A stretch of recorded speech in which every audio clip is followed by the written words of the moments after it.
Welcome back everyone. Welcome to civil service study. Test number 202 है UPPSC के लिए। Focus करेंगे हिस्ट्री के प्रश्नों पर।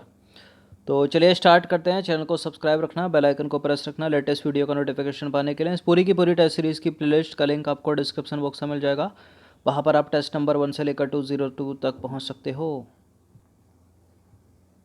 तो क्वेश्चन नंबर 1 पर आ जाइए।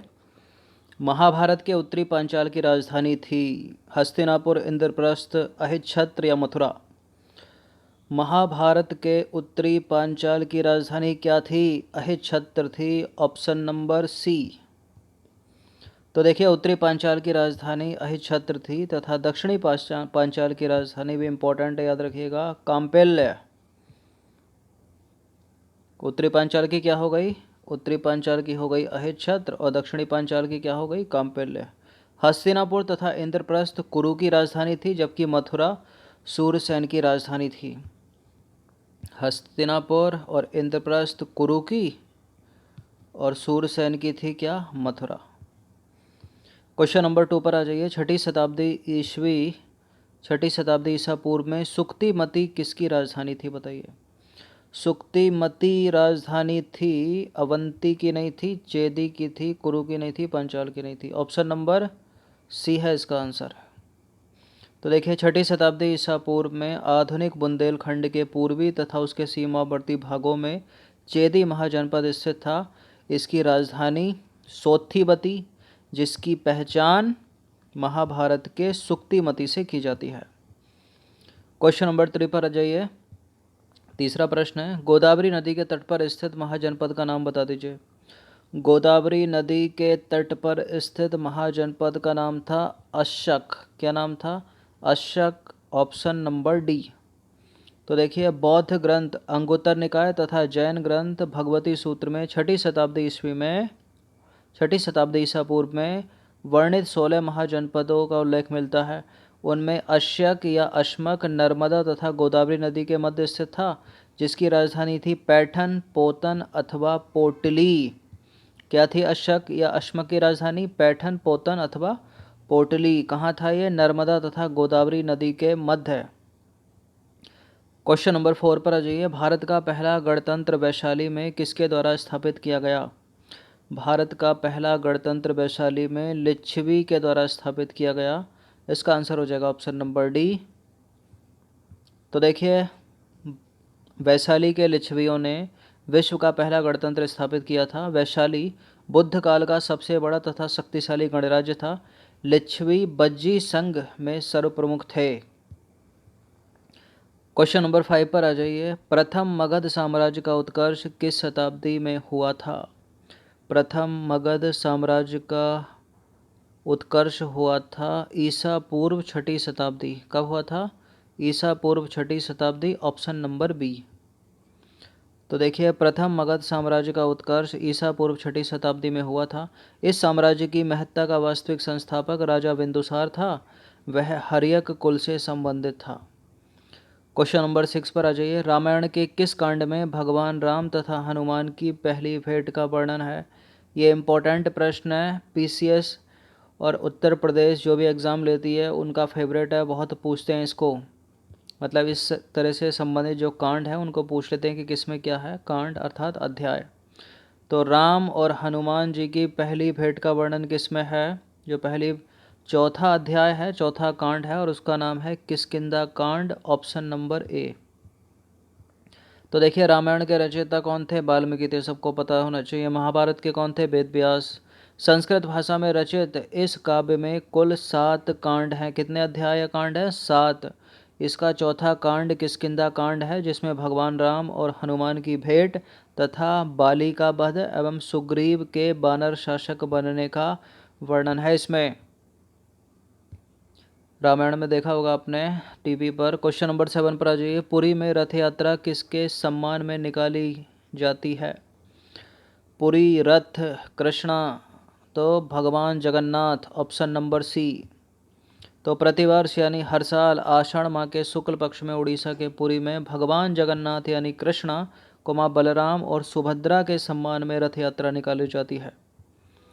क्वेश्चन नंबर 8 पर आ जाइए। विष्णु के किस अवतार को सागर से पृथ्वी का उद्धार करते हुए दिखाया गया है, अंकित किया गया है? कच्छप, मत्स्य, बराह या फिर नरसिंह? बताइए क्या है इसका आंसर? बराह है, बारह नहीं है। तो कच्छप नहीं है, बराह इसका आंसर है। क्या है? बराह अवतार। तो भगवान विष्णु ने दैत्यराज हिरणाक्ष या हिरण्यकश्यपु का वध करने के लिए बराह रूप धारण किया था। उसके चंगुल से धरती को छुड़ाया था उन्होंने, और पौराणिक चित्र में बराह भगवान धरती को अपने दांतों के ऊपर संतुलित कर सागर से निकालते हुए दर्शाए गए हैं। इस अवतार में मानव शरीर पर बराह का सिर और 4 हाथ हैं, जो कि भगवान विष्णु की तरह शंख, चक्र, गदा और पद्म लिए हुए दैत्य हिरणाक्ष से युद्ध कर रहे हैं। और अवतार क्रम में यह विष्णु का तीसरा अवतार माना गया है। कौन सा अवतार? बराह कौन सा अवतार है? विष्णु का तीसरा अवतार। क्वेश्चन नंबर 9 पर आ जाइए। भागवत धर्म से संबंधित प्राचीन अभिलेखीय साक्ष्य कहाँ से मिलते हैं? हेलियोडोरस का बेसनगर अभिलेख। कहाँ से मिलते हैं? हेलियोडोरस का बेसनगर अभिलेख, ऑप्शन नंबर बी।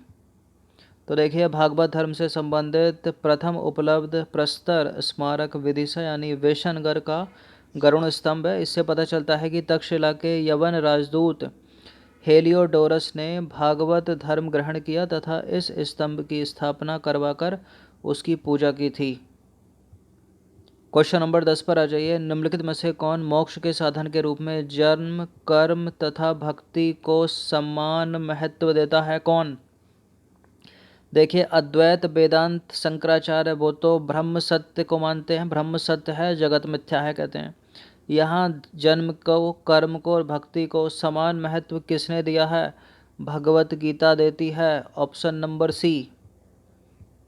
तो देखिए, भगवत गीता में जन्म को लेकर, कर्म को लेकर, भक्ति को लेकर समान महत्व दिया गया है। जबकि अद्वैत वेदांत जो ऑप्शन नंबर ए में था, शंकराचार्य का है, उन्होंने केवल ब्रह्म को सत्य माना, जगत को मिथ्या माना, मतलब ईश्वर जैसी कोई चीज़ नहीं है उनके अनुसार। तथा विशिष्टाद्वैत वेदांत भी केवल भक्ति को ही महत्व दिया गया है उसमें, और मीमांसा केवल कर्म का प्रतिपादन करता है। ये जो है ना, मीमांसा केवल कर्म का प्रतिपादन करता है।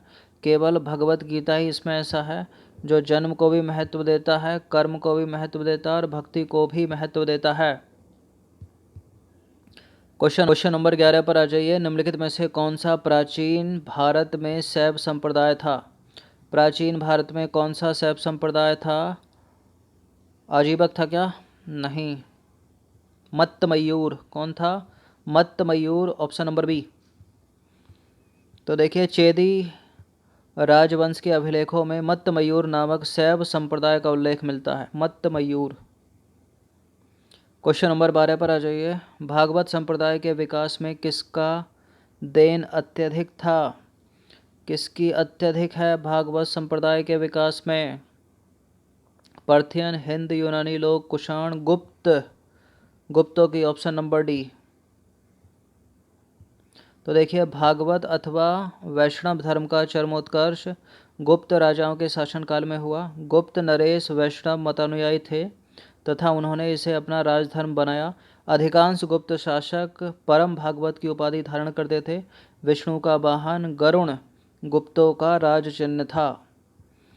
क्वेश्चन नंबर 13 पर आ जाइए। निम्नलिखित में से कौन सा आरंभिक जैन साहित्य का भाग नहीं है? आरंभिक जैन साहित्य का भाग इसमें सूत्र कृतांग तो है, आचरांग सूत्र भी है और बृहत्कल्प सूत्र भी है, लेकिन थेरी गाथा नहीं है, क्योंकि थेरी गाथा जैन साहित्य नहीं है, ये बौद्ध साहित्य है, बौद्ध। तो देखिए, थेरी गाथा जो है बौद्ध साहित्य है। इसमें 32 बौद्ध कवियत्रियों की कविताएं संकलित हैं। आचरांग सूत्र, सूत्र कृतांग और बृहत्कल्प सूत्र आरंभिक जैन साहित्य का भाग हैं। नंबर 14 पर आ जाइए। निम्नलिखित में से किसने प्रतिपादित किया कि भाग्य ही सब कुछ निर्धारित करता है, मनुष्य असमर्थ होता है? कौन कह सकता है इसमें? आजीविकों ने कहा है, आजीविकों, आजीवक संप्रदाय। तो देखिए मक्खलीपुत्र गोसाल प्रारंभ में, पूरा नाम है वो, महावीर के शिष्य थे, किंतु बाद में मतभेद के चलते इन्होंने महावीर की शिष्यता त्याग कर आजीवक नामक स्वतंत्र संप्रदाय की स्थापना की।